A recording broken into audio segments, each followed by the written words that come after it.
नमस्कार, आप देख रहे हैं वेब न्यूज़। हमारे साथ इस समय मंजू जी हैं जो एनसीपी की प्रत्याशी हैं वार्ड नंबर 174 से। अभी बहुत बड़ा एक कह सकते हैं रैला निकाला गया है, उसमें बहुत ज़्यादा लोगों की संख्या थी। सबसे पहली बात कि मंजू जी, इस जो रैली हमने देखी, बहुत सारे लोग आपके साथ थे, क्या कहना चाहेंगे? मैं यही कहना चाहूँगी कि मेरे साथ हो सब जी, और मेरे को चिंता करना है। जो भी क्षेत्र की काम है जी जी जी, सारे आप करेंगे? समस्या में सारी पूरी कर। जी जी।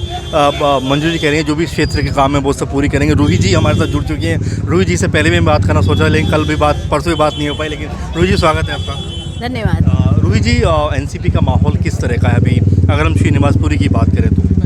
देखिए, सबसे पहले तो मैं ये बताना चाहूँगी, अभी तक की राजनीति जो थी, जी। लूट झूठ और फूट की राजनीति, जी। उससे बिल्कुल हटकर आपको आदरणीय शरद पवार साहब देश के इतने महान नेता हैं कि उनकी राजनीति पूछना क्या सूरज को दिया दिखाने जैसा है। तो यहाँ की श्रीनिवासपुरी के बारे में बोलूँगी कि मंजू सुनील नेता के जो वादे नहीं हैं वो इरादे हैं, वो इरादे लेकर बैठी हैं और कर्मठ नेता है। आप सब जानते हैं, एक कर्मठ नेता को वर्क मिलता है काम करने का तो वो करता है। जी जी तो श्रीनिवासपुरी की सारी समस्याएं जी मंजू जी पूरी सॉल्व करेंगी और उनके साथ ये बहन भी साथ खड़ी रहेगी। कुछ और लोग भी हमारे साथ हैं। अगर मैं किसी और से बात करना चाहूँ, सलीम जी, स्वागत है आपका। सलीम जी, कैसा रहा पूरा माहौल? अभी माहौल तो मुझे आज मतलब और जगह भी घूमे हम, यहाँ का मुझे लगता है हम तो कर ही रहे हैं मेहनत, लेकिन मैं समझता हूँ यहाँ की पब्लिक को बदलाव की बहुत सख्त जरूरत है। पिछले 15 साल से हम औरों को बहुत सारों को देख चुके हैं। सबसे पहली बात, सुनील जी हमारे अपने क्षेत्र के हैं और शायद हम अक्सर फिल्मों में देखते हैं और जगह देखते हैं, नेता लोग 5 साल में इस दौरान सब जगह सक्रिय होते हैं, उसके बाद गायब हो जाते हैं। जी। हमारे सुनील नेता जी की एक सबसे अच्छी खासियत बात है, इंशाल्लाह जीतेंगे तो ज़रूर, नहीं भी जीते तब भी यही हैं और जीतने के बाद भी यही हैं। तो लोगों से मिलने के बाद ये एहसास हुआ कि लोग खुद पसंद कर रहे हैं और बदलाव की ज़रूरत है। और जैसे कि आपने सबसे स्टार्टिंग में कहा कि रैली की जगह रैला कहा आपने, जितना रैला या रैली समझ लीजिए, कोई भी बच्चा पेबल नहीं है यहाँ पे।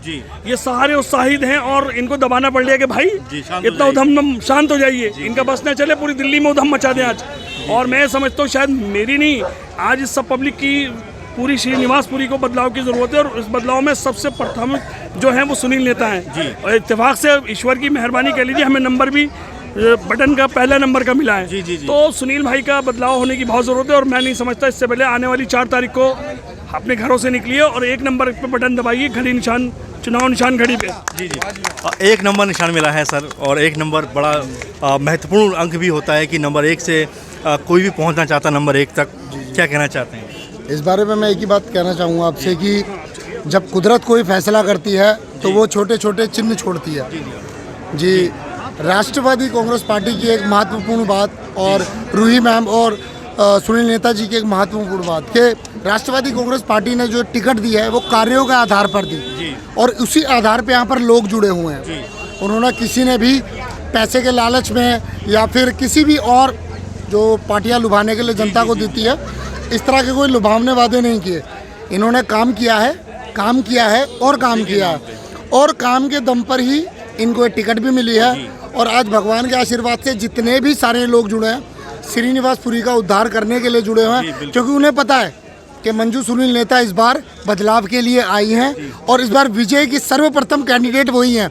इसलिए कुदरत के हिसाब से उन्हें 1 नंबर बटन पहले ही मिल गया। बिल्कुल, बहुत ही महत्वपूर्ण बात कही है कि 1 नंबर बटन पहले मिल गया है। रूही जी, क्या अपील करना चाहेंगे लोगों से, क्योंकि अब चूँकि कल का दिन सिर्फ बचा है, ऐसे में सिर्फ 2 दिन का वक्त है? मैं अपील यही करना चाहूँगी, जो लोग पैसे दे रहे हैं उनसे पैसे ले लो, ठीक है? वोट मंजू जी को दीजिए, क्योंकि काम करवाना है तो काम के लिए, क्योंकि जो पैसे देकर और लालच शराब देकर आपको वोट मांग रहा है तो उसको तो वैसे ही नहीं देना चाहिए, क्योंकि 5 साल नहीं 15 साल से आप लोग ये देख रहे हैं। लूट झूठ और फूट की राजनीति से हटकर अब परिवर्तन की राजनीति में आइए।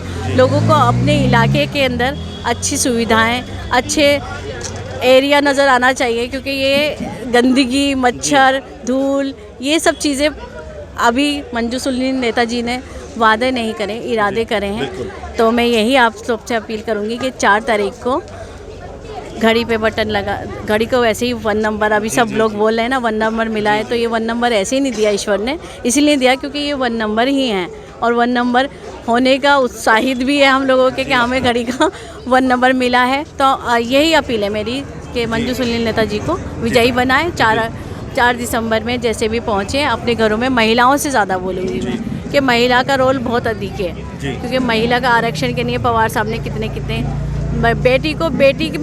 बेटी के घर में हक नहीं था, वो दिलाने के लिए कानून पास कराया।